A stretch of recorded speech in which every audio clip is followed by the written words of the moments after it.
what I did is I started reading the right-wing press, which I never do, and it was fabulous. I really recommend trying to read the opinion of the naysayers.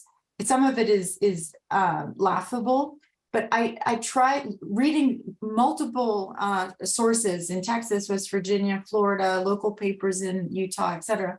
I was trying to coalesce. So what are the themes of the trolls? Like, what do they say about us?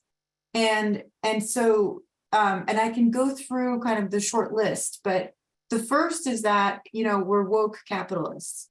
The second is that we're attacking their jobs. And so they need to protect their jobs. The third is we need to maximize financial returns. ESG does not do that. And very close to that is, when you hear like the whether it's DeSantis or whatnot, talking about we need to focus on our fiduciary responsibility. And then ESG is an attempt to bypass democracy, and the woke capitalists are weaponizing capital. And then the final one is we are freedom loving, they are not, which is a whole other conversation. And what was really interesting is that as I was going through the attacks that I'm seeing from the right-wing press, knowing you still have to keep a critical eye, because in the same way that the press may not represent us fairly, I also wonder, are they representing fairly the right? And so sometimes I'm wondering if the comments are exactly captured as they would like, or as DeSantis or Peter Thiel or or others would like. But what's interesting is that some of it is true. So are we mostly woke capitalists? Yes. And I think it's a compliment. I mean, so that's the other thing that I just wish to clarify. The left has often lost control of the narrative. We have lost control of the word freedom. We have lost control of our flag. It's seen as like a Republican thing. I don't have many progressive friends who have their American flag out there. And I'm thinking, why not? Why is that we've lost that control of that narrative? And the word woke, and we could talk more about that, Lori, I was trying to understand the history. I always want to understand why, where does the word come from originally?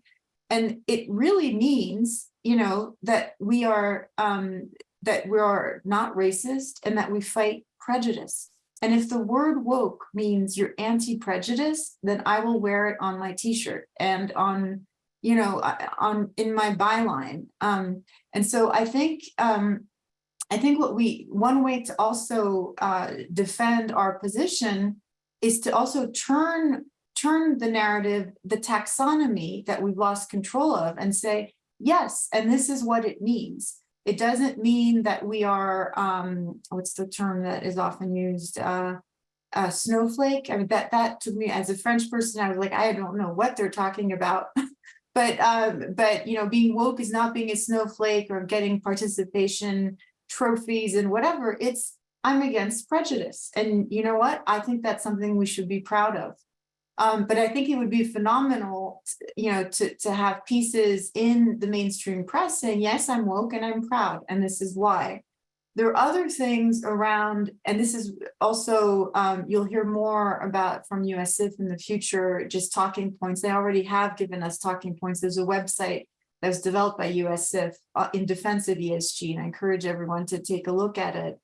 But the comment around maximizing financial returns, the issue there is that in the short term, and there's a lot of research on this, because of our divestment from fossil fuel, it's true that ESG funds in the last year have not fared as well as non-ESG funds. That is true. But would you take 5 years trailing and beyond, then that's no longer the case. And also, when you look at, so it's a question of short-termism versus medium to long-termism.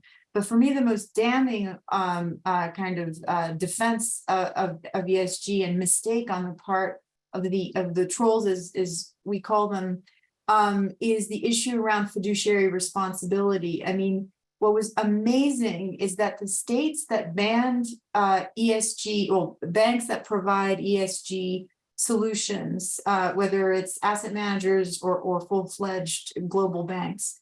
These numbers I think are staggering. The states like Texas have hurt their taxpayers to such an enormous extent. So the estimates in terms of the Texas entities, because they have lessened competition by banning all these banks, so much about the Freedom Party, is that they will pay an additional $303 to $532 million in interest on their $32 billion of borrowing during the first 8 months following the Texas laws. That's not even a year. And so it means that the taxpayers in Texas are getting screwed just because of this policy. So my point is we need to get these numbers out. So even the Texas, the citizens of the state of Texas understand that this is costing them not thousands, but hundreds of millions of dollars. And then finally, on the point of jobs, the other thing is it's always about the information here that is lacking and skewed. But the state of Utah and Texas have one of the strongest growth in employment in the solar industry.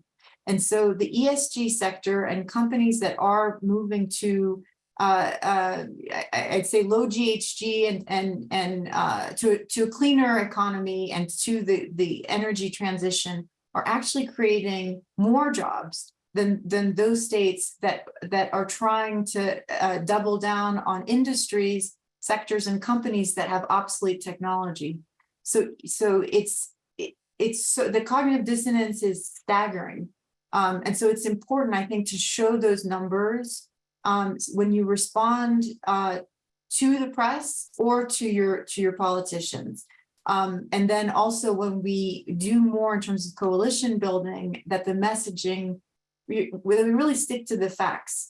But the point of ideology versus methodology, I think, is a very important one, because defending yourselves against the trolls and saying it's just a methodology, we don't have an ideology, is disingenuous. That is not who we are. We do have an ideology. And so why not stand strong in that truth and say, we are fighting climate change. It's an existential threat.